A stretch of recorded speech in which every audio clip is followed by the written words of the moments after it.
today, sort of ranging from starting really with the idea of the importance of iteration in game design, going through to kind of more of the gory details of how game engines actually work internally. But first, I wanted to start off with a little audience question, if that's okay. It's fine, it's just a show of hands, there's no like quiz at the end or anything like that. So, who here feels confident writing gameplay code to make games? Okay, bit of a balance, that's fine. So before we dive into kind of exactly the relevance of that, I'm just going to introduce myself super quickly. So my name's Ruan, I'm a recovering game developer, sort of. That face you see there is me before I started working in the games industry. Notice how happy he looks, how much hair he has. And there's also some pictures of the various franchises that I worked on. Some of them were very cool, some of them were very mediocre. It's a real spectrum working in game development. So I've been lucky enough to work across a bunch of different areas in my time. I started sort of doing online services, multiplayer, moving into sort of more gameplay code and engines, and then I did stints in things like data. I ran a central tech group for a publisher. We also started a research lab at Dambuster in Nottingham that was super fun. And more recently, which is what I'm going to talk about today, I've been working on an entirely new engine called Fiero, which we're going to get to in a second. So, before that though, let's talk about actually making games. So, back in the nice days of 2021, whilst we were working together at a mobile studio, Diletta, the other co-founder of Fiero, who was sitting at the back there, she introduced me to this game concept that she was working on for a 2D platformer, and I said, I would help out with kind of the programming side of things. We decided to run a sort of pre-production phase using Unity, where we'd really rapidly prototype game builds to try and ship them to playtesters. And more than anything, just try and kind of find the fun, which is a super important thing in the early days.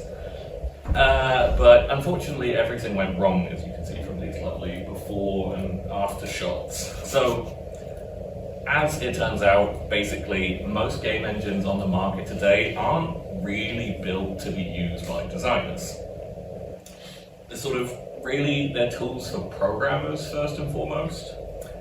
And the assumption, if you're using a game engine, is that you're going to have a team of engineers supporting the designers and everyone else who is actually kind of making the real content. So for us, that meant that we couldn't really achieve the iteration speed that we wanted for our project, because everything that needed to be tweaked and balanced and everything like that really had to go through myself as the engineer, whereas Diletta, the designer, was the one who actually wanted to be able to do that work. So because of that, it was very stressful. We didn't really achieve the results that we were aiming for, and by the end of that, we both burned out pretty hard. We're going to come back to this game and this iteration problem in a second, because in my personal view at least, it's one of the biggest issues that we face in modern game development. Taking a step back for a second, why is game development actually like this? Well, as you can see here, it's a massively multidisciplinary industry. As hardware progresses, as consumers develop higher expectations of what actually needs to be in a game, and very critically, as our budgets get larger, we see this almost explosion in the number of distinct roles that are required to actually build a game. And this is true for both the content side of game dev and also the technical side. This is why, especially with your very large publishers, your Ubisofts, your EAs, what you see is that actually we end up in a situation where we're allocating even multiple studios to a single game project so that we can work around the clock. Fundamentally, the problem here is that we need a lot of people, and we need people with a lot of different skills in order to build games. So, iteration. So, regardless of the size of the project, every game needs to go through pretty much the same process in terms of iteration. much as we might love the idea that, you know, as designers, they come up with these fully fledged ideas for how something should work, the reality is that often when your players end up needing those ideas for the first time, their reactions might surprise you, not necessarily in a good way. So sometimes the problem will be a simple lack of tutorialization. Other times it's more complex, and it's that the game isn't engendering the right emotions in the players. In any case, the core problem here is that we really need to be in a position where we can test games with real players, even and in fact especially at the early stages of your game development cycle. This process has, well, it has a lot of different names: user research, playtesting. Personally, I really like the phrase "finding the fun" because I think it encapsulates it quite well. And again, in my personal opinion, I think it's both the most important part of making games, and also the part that, as an industry, we often neglect the most. So, one really, really important thing to know about iterative design is that you don't have to implement the full feature or content in order to be able to test it. And this is true of really all disciplines within game development. So engineers and designers alike, we can build minimal versions of things that are pretty much entirely representative of the final user experience for the player. And this is really, really key to getting that early testing available without having to spend sort of years getting all of your tests set up and ready. So, on the screen here, you can see a few screenshots from The Last of Us. These were taken by a guy called Mike Barkley, who's a designer I worked with at Crytek back in the day, showing blockouts and sort of some of the more white box design stages for some of the levels on the bottom. And on the top, you're seeing more of the sort of final quality version, let's say. Whilst obviously the ones below lack the ambience, they lack the mood, often you'll find that that is enough to validate your initial assumptions about how players will perceive and really how they will experience your game. So, jumping back to our game for a second, what exactly went wrong with this iterative process for us? And why was the playtesting so painful in that process? Well, it was mostly, I think, it boils down to this idea of autonomy. So, because Deletta doesn't have the ability to sort of make the changes to all of the systems that were required, I had to be the one that was actually making the changes based on her descriptions. And firstly, this creates a possibility that, bluntly, the things that we implement aren't the things that were originally designed.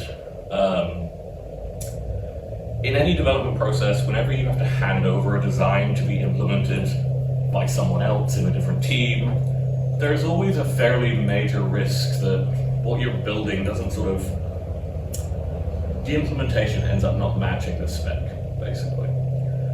And secondly, this really can reduce your iteration speed, because if that second person doing the implementation is busy, you know, they need to do other things for whatever reason, then your changes are blocked until that person is available again.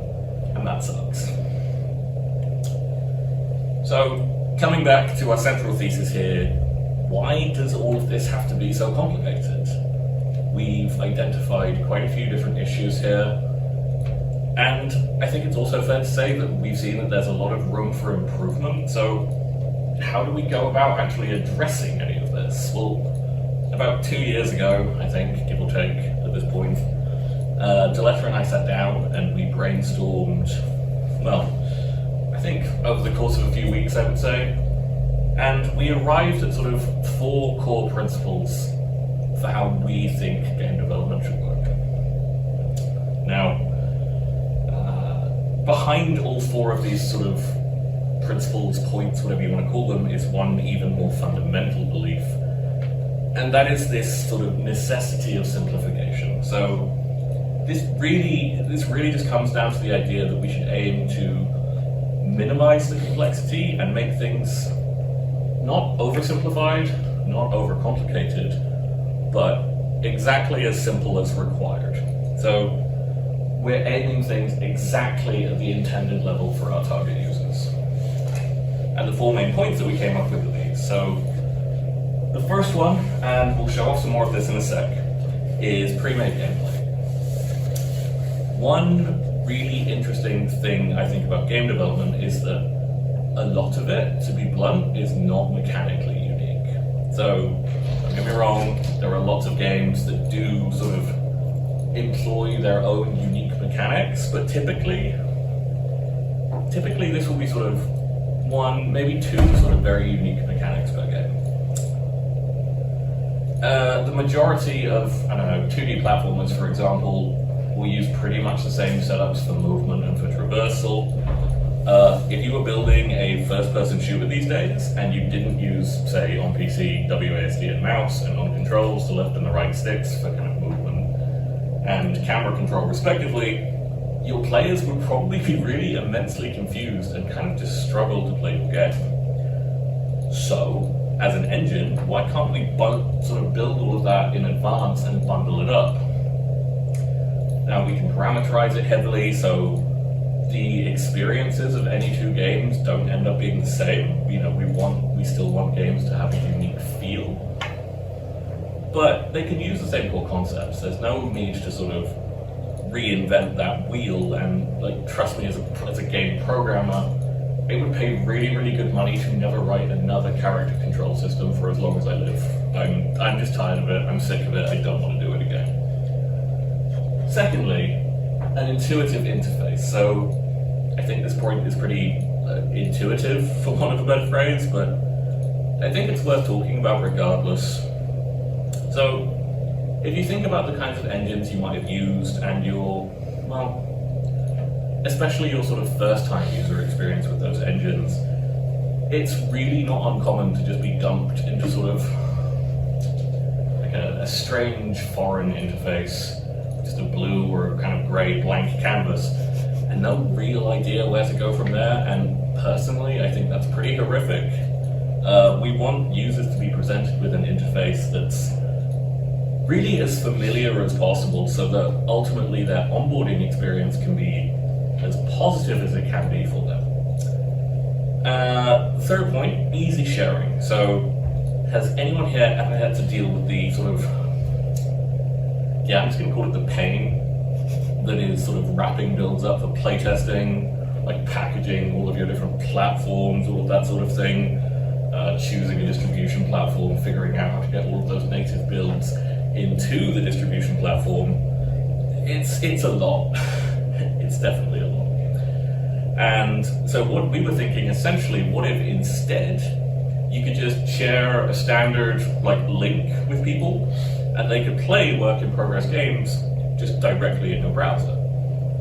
And lastly, better collaboration. So as we talked about before, getting that collaboration between designers and programmers right is incredibly important for us. A large chunk of that boils down to giving designers as much autonomy as possible, so that they don't need to sort of go and harass the programmers repeatedly, but also making sure that programmers have the right tools to work as well. And that's something we're going to cover more in sort of the second half, give or take, of this presentation. So, after all of that kind of theory, talking, whatever, this is what we've actually built. This is Fiero. It's a game engine that's web-based, it's designer-friendly, and in my incredibly unbiased opinion, has the most intuitive interface available in modern game dev tooling.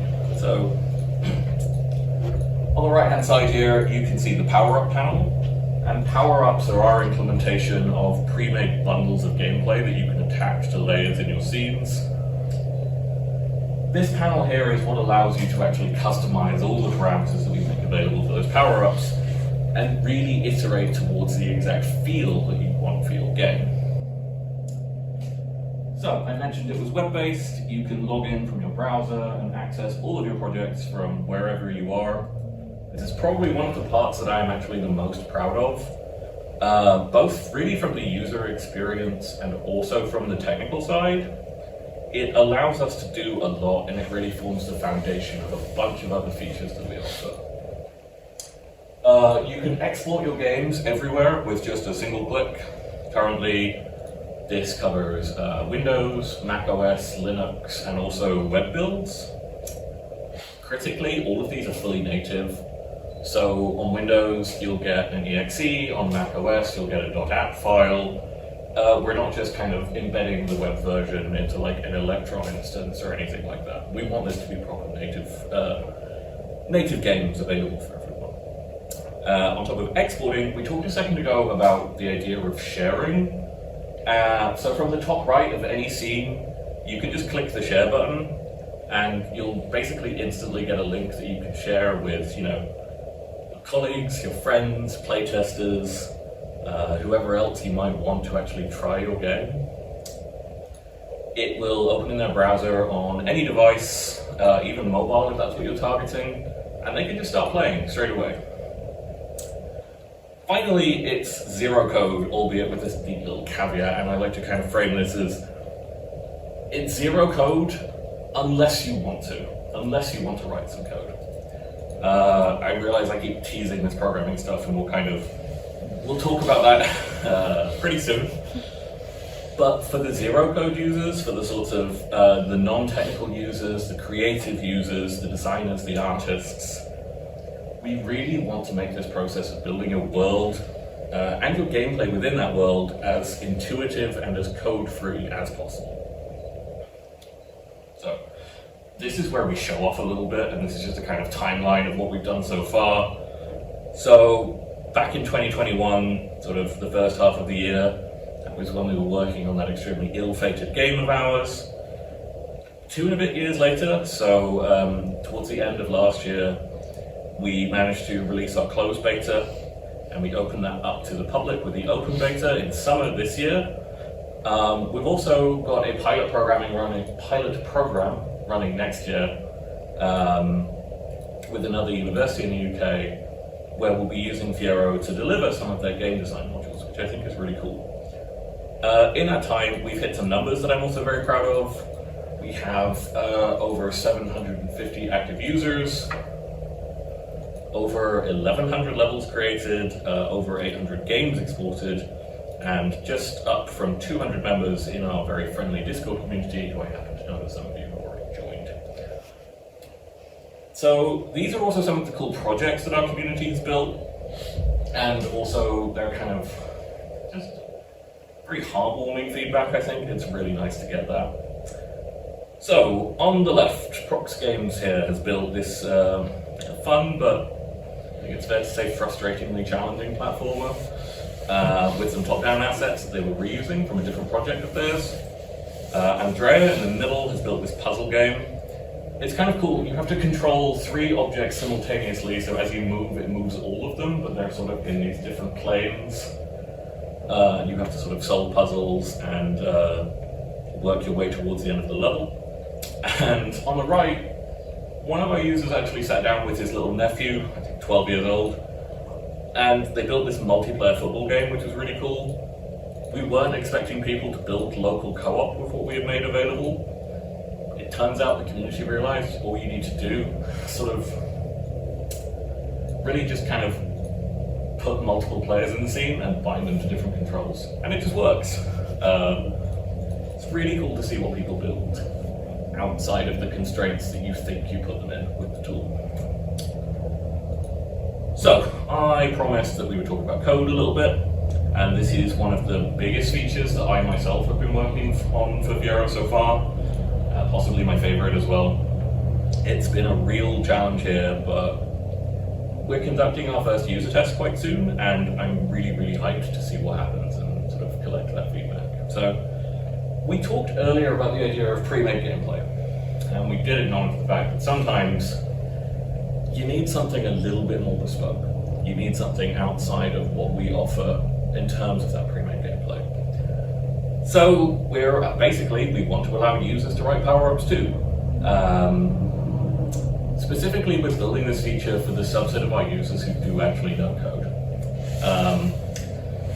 We did look at some other sort of interim solutions, things like visual scripting, but as someone who has worked on some of the engine implementations for stuff like Blueprint in Unreal and Flowgraph in CryEngine, I'm not personally convinced that visual scripting is the way forward.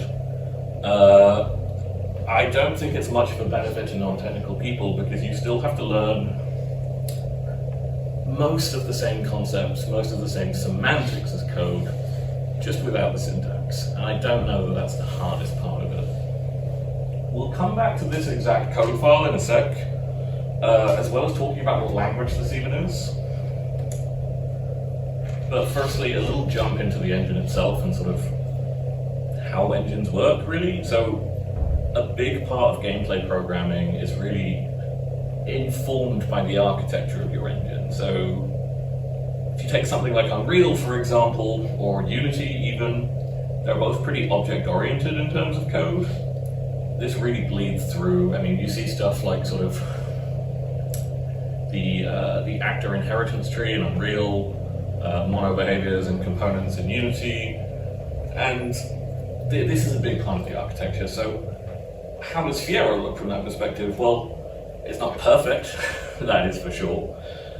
One of the hardest balancing acts working as a startup to build a product is delivering useful features for your users whilst making sure that you don't accumulate too much technical debt in that process.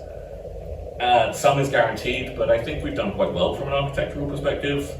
What we've got here is a really solid foundation on which to build all of our future features. So the first thing that you see in this diagram here is that we have these sort of 4 distinct layers from bottom to top. This is really, really critical to making sure that we expose the right amount of information to people who are working on each of these systems. So if I'm a gameplay programmer, for example, and I'm working on code for that, I really don't need to care about how different platforms handle like keyboard input, for example. So our lowest layer here is the core. This is incredibly minimal. It really just has 3 projects inside. Firstly, our entity component storage and our system scheduler. If you've not come across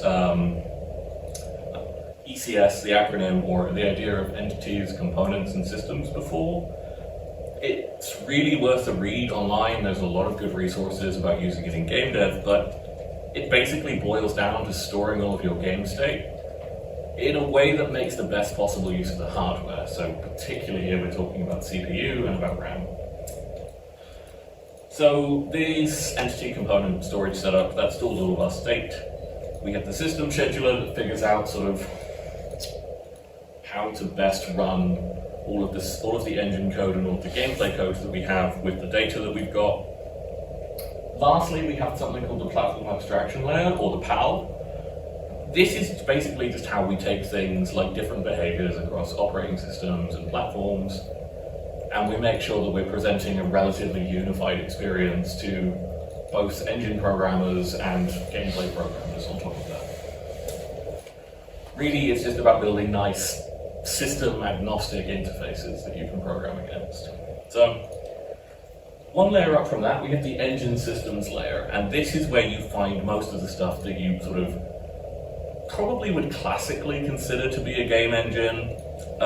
Stuff here, rendering, input handling, audio playback, stuff like that. On top of that, we have the design layer, and this really exists just to sort of translate between the needs of designers and the technical architecture underneath. So this is stuff like, how do we structure a scene, for example, what power-ups are available to the user. And then finally, at the highest level, we have gameplay, which is where the actual good stuff happens for games. So everything that we looked at in that last slide was written in a programming language called Rust. If you've not come across it, it's a systems level programming language, so it's targeting the same kind of space as, say, C or C++, but with a slightly more modern take on it. So that's not really what we want to be exposing to users. It's a bit too low level. Rust for us is great for writing the engine code. It's a little bit clunky for gameplay. It's a bit too much ceremony. There's also not really any way for us in Rust to support any kind of plugin model where we load users' code dynamically. So that also gets doubly complicated when we look at some of the other platforms that we support. In particular, iOS and the web platform are both, they're quite fussy about this sort of thing. So we designed our own scripting language called FFS. The exact acronym is not defined, other than the obvious, but we've had some kind of fun community suggestions coming in from this. Fiero fun script, fast function scripting, fabulously fast scripts, etc. If you have any more suggestions for that, please do just let me know. We will take all of them on board. So basically the way that this works is we have our own compiler that we built, which takes FFS source. It builds bytecode, which goes into the virtual machine, which we can then execute inside the engine. In future, if we want to sort of, how do I put this, eke out sort of more performance, especially on things like mobile, we can look at maybe just-in-time compilation, we can look at even ahead-of-time compilation, just to sort of, make sure we hit those 60 FPS targets or whatever it is we're aiming for. Back to the actual power-ups then that I showed off earlier. So this source that you see here, that is our FFS code. We are specifying two different power-ups here. Power-ups are really just data, so we define, first we define our controls power-up here. You can see it has a bunch of keybinds.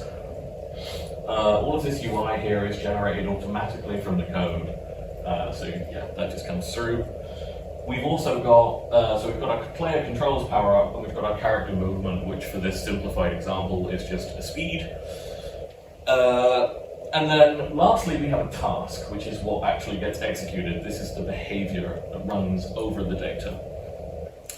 So in this case, this is all integrated with the ECS stuff that we mentioned before. So this task basically runs for every layer that has the player controls power up and the movement power up attached. And what it does is it will sort of grabs the power up data from those particular entities of the world, from those layers. It also grabs some state from the engine, so you can see that we grab the input state, so we can check which keys are held down, and the time step, so we can sort of make sure that everything is running in a nice frame time agnostic sort of way. And yeah, then we kind of just go ahead, we calculate the direction, we calculate the velocity, and we move the object in the editor accordingly. So this is all supported with our own little VS Code extension right now. So that's where all of the syntax highlighting, IntelliSense when you're editing, etc., that's where all of that comes from. It also integrates with all of our backend stuff so that you can just automatically sync your code into your project. At this point, I think basically I've talked enough. So I'm going to actually run through a quick sort of demo of Fiero in action, if that's okay. So this is a little test level that Diletta has very, very graciously built for us, using some assets from one of our community members. And this is kind of the main interface. So you can see it's pretty simplistic. Lots of different tools here. We can open up our asset library. We can look at all of the sprites we've got, all of the animated objects we've got. In our case, we don't have any audio for this particular project, but this is where that would live if you wanted sounds. Then everything in here is really just quite simple. So different layers are selectable. They have different properties. Really, just all of the core stuff that you would expect. As you would in a design tool, for example. It gets more interesting when it comes to adding gameplay. So if I just jump in right now, so this is the other cool thing, you can just click play here and it's just running straight in your browser. At this point, my character's not doing a lot other than playing a default animation, which I think came specified with this asset. So what I want to do is I want to make this character usable. I want to make it so that this character is actually controlled by the player. So what I'm going to do is I'm going to go in and just add a new power up here. I'm going to add character movement. I've already got my player controls attached with some keybinds. what you can see here on the character movement one especially is this is where the parameterization really comes into play. Especially, I think, people who have played lots of different 2D platformers, you'll notice that the feel of those can be quite different. You know, the movement, how jumping feels as you're sort of falling off of a ledge, that sort of thing. And this is where we offer a bunch of different settings to make that work. What I'm going to do now is I'm just going to quickly wire up the sort of movement animations. So we have animations for idling, for running, for jumping, and for being in midair currently for this one. Now, if I jump back into the game, that's kind of all bound up. We've got some other sort of power-ups in play here. This is the falling platform power-up. It sort of triggers all of that shaking and everything, and the way it falls, how it respawns.